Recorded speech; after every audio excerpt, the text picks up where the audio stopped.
प्रधानमंत्री नरेंद्र मोदी 17 सितंबर को 75 वर्ष के हो गए हैं। भाजपा ने इस उपलक्ष्य में एक पखवाड़े से ज्यादा लंबे सेवा पखवाड़ा की शुरुआत की है।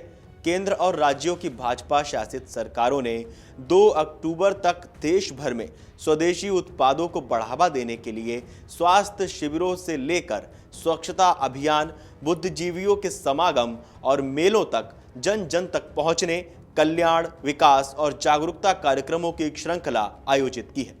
दुनिया भर के तमाम शीर्ष नेता भी पीएम मोदी को जन्मदिन की शुभकामनाएं भेज रहे हैं। तो ऐसे में इस खास अवसर पर आइए हम आपको बताते हैं कि प्रधानमंत्री मोदी से जुड़ी कुछ रोचक बातें जो सबको आकर्षित करती हैं। साथ ही बताएंगे कि प्रधानमंत्री कुल कितनी संपत्ति के मालिक हैं। दरअसल बीते लोकसभा चुनाव में पीएम मोदी ने वाराणसी से नामांकन दाखिल करते वक्त शपथ पत्र में अपनी संपत्ति की जानकारी दी थी।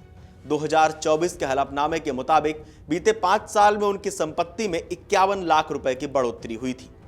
प्रधानमंत्री के नाम कोई जमीन, घर, कार और अन्य वाहन नहीं था।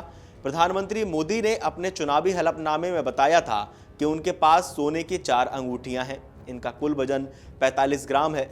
तब उसका कुल बाजार मूल्य 2,67,760 रुपए बताया गया था। 2019 और 2014 के चुनावी हलफनामे में भी प्रधानमंत्री ने अपने पास 4 अंगूठियां होने का जिक्र किया है। 2019 में इसकी कीमत 1,13,800 रुपए थी। वहीं 2014 में इसकी कीमत 1,35,000 रुपए थी।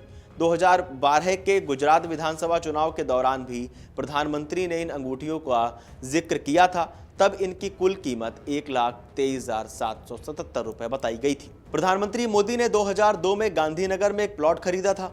नरेंद्र मोदी 3,531.45 वर्ग फीट के इस प्लॉट के 1/4 के हिस्सेदार थे। उस वक्त इस प्लॉट का खरीद मूल्य 1,30,488 रुपए था। 2019 के चुनावी हलफनामे में प्रधानमंत्री ने इस प्लॉट का कुल बाजार मूल्य 1,10,00,000 रुपए बताया था। मार्च 2024 में सामने आई खबरों के मुताबिक प्रधानमंत्री मोदी ने नाद Brahma institute of Indian music की इमारत की स्थापना के लिए भूखंड दान कर दिया। इस भूखंड में एक हिस्सा दिवंगत भाजपा नेता अरुण जेटली का भी था।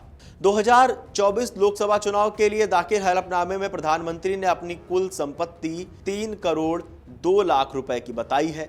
2019 के चुनाव में पीएम ने 2,51,00,000 रुपए की संपत्ति घोषित की थी। 2014 में जब नरेंद्र मोदी पहली बार लोकसभा चुनाव लड़े थे तब उन्होंने 1,65,00,000 रुपए की संपत्ति घोषित की थी। प्रधानमंत्री बनने से पहले मोदी गुजरात के मुख्यमंत्री थे।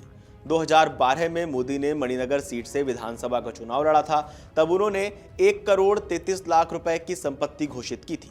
2007 में भी मोदी ने मणिनगर सीट से विधानसभा का चुनाव लड़ा था। तब उन्होंने 42,56,000 रुपए की संपत्ति बताई थी।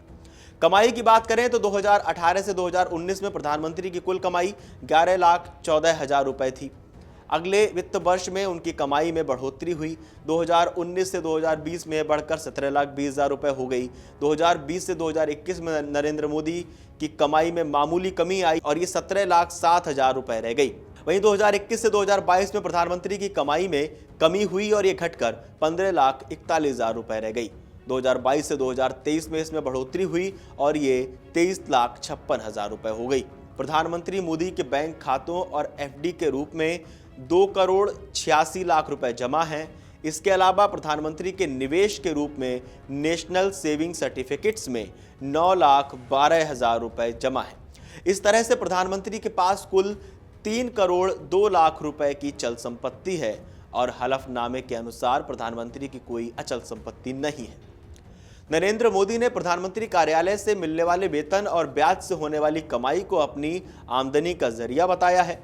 मोदी ने साल 1978 में दिल्ली विश्वविद्यालय से बीए की डिग्री ली। वहीं 1983 में गुजरात विश्वविद्यालय से एमए किया है। आपको बता दें कि अपने राजनीतिक करियर में पीएम मोदी 2001 से 2014 तक करीब 13 साल तक गुजरात के मुख्यमंत्री रहे और 2014 से यानी 11 साल से देश के प्रधानमंत्री हैं। साल 2024 में नरेंद्र मोदी लगातार तीसरी बार भारत के प्रधानमंत्री बने और पहली बार वे 2014 में पीएम बने थे। 24 सालों से सीएम पीएम रहने के बावजूद उनकी निजी संपत्ति बहुत सीमित बताई जा रही है।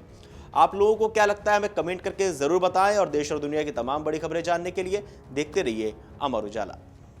अगर आप ये वीडियो YouTube पर देख रहे हैं तो हमारे चैनल को सब्सक्राइब कर बेल आइकन दबाएं और Facebook पर देख रहे हैं तो हमारे पेज को लाइक करें।